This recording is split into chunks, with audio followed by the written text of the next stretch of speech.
So could you please tell us about who you are?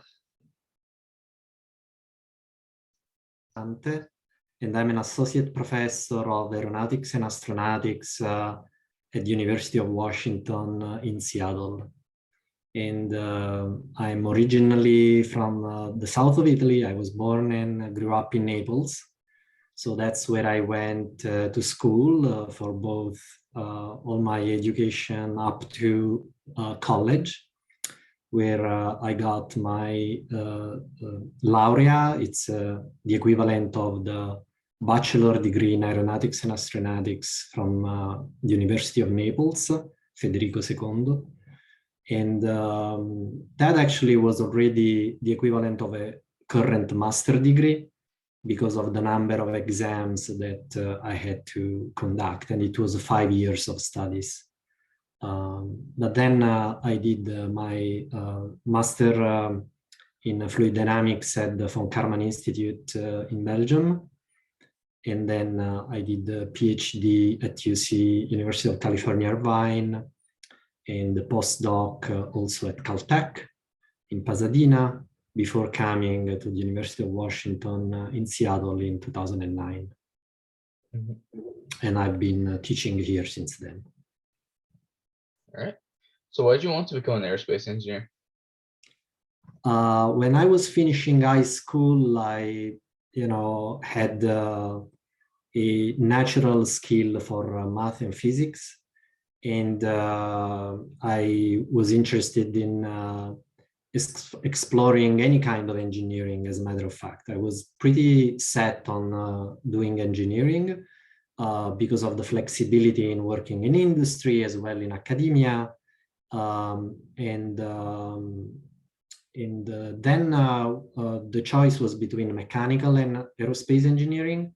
And I found that aerospace was more fascinating and I could be more challenged by the type of math I was going to encounter for fluid dynamic problems, for example, and also a look at the future for transportation and the space exploration. So that's really what got me into the aeronautical engineering studies. Mm-hmm. And one of your research interests is fluid mechanics. So can you explain some of your work in fluid mechanics? Yeah, fluid mechanics is everywhere. Even the flow of blood in your body, and if you sneeze, you have the air coming out laden with drops of saliva and mucus. So fluid mechanics is everywhere. It's in the atmosphere, atmospheric flows, and so it's really a rich field. In my particular case, I'm let's say have two areas of research in which I focus on, and one has more applications in aerodynamics because it involves the flow over the surfaces of bodies like airplane wings or fuselage. And the other instead has applications more in the field of propulsion because related to the multi-phase flows of the interacting droplets with turbulence, which is something that you find more in a jet engine where you have a fuel jet injected that will then break up and will go through a process of breakup into droplets. The droplets will vaporize and then combust. And so these are the, so I would say that the applications of the fundamental studies that I'm conducting have applications in both aerodynamics and propulsion. Mm-hmm. Right. So what are multi-phase flows and what are their relevance in aerospace engineering? So multi-phase flow, so let's distinguish between a single phase and a multi-phase flows. So in the fluid mechanics is the study, and these can be in the state of gas or liquid. But at the time, if you don't have only gas or only liquid, and you have a phase change from liquid to gas, or if you have also the coexistence in the same flow of liquid and gas, or solid and gas, or solid and liquid, then you have a multi-phase flows. And there are at least the coexistence of two phases. And so as I was making the example earlier, when you have a liquid jet that breaks up and you have droplets in a combustion chamber, then this is an example of multi-phase flow, in which, you know, can become even richer with the chemical reactions happening. But even without considering the chemical reactions, you still have a coexistence of liquid and gas phases. And Right. And another one of your research interests is turbulence. So what are you trying to find out by studying turbulence, and how will this benefit aircraft design? yeah, so I had brought this magazine earlier to answer a little bit your previous question on my choice of aerospace engineering. This was actually something I chose a little later of why I came to the US for PhD in, you know, still in aerospace, but focusing on direct numerical simulations and high performance computing. And so after I had already, you know, received my degree and even done the master in Belgium, I went back to Italy and I bought this Science, Le Scienze, translated in Italian, which is really the Scientific American magazine. It's the Italian version. And the title says, Studiare la turbolenza con i supercalcolatori, which means studying turbulence with supercomputers. So this was really what caught me, my fascination, and that's what made me apply specifically for PhD in the US using supercomputers, high-performance computing, and direct numerical simulations, which are, you know, very large-scale simulations where you try to solve on a supercomputer every detail of the flow field without leaving anything to modeling, with the highest accuracy, as if you were performing actually an experiment in a wind tunnel, so to speak. Mm-hmm. And can you explain what computational fluid dynamics is? So computational fluid dynamics is a set of methodologies for solving the equations of motions of fluids. So the equations of motions of fluids are the basic principles of conservation of mass, momentum, and energy. But these are now written in a discretized form and implemented in supercomputers so that you can solve them numerically and then have the analysis of the data. You receive the data of the entire details on the flow field, such as velocity, pressure, density, temperature, and then you have the full knowledge of what's happening in the flow field. So it's really a set of methodologies that allows us to solve the governing equation of fluid motion that don't have an analytical solution in most problems we are interested in. And so now we solve them numerically on depending on the level of fidelity and the problem you're looking at, you know, from laptops up to the largest supercomputers in the world. Mm-hmm. And how do you utilize high performance computing in your research?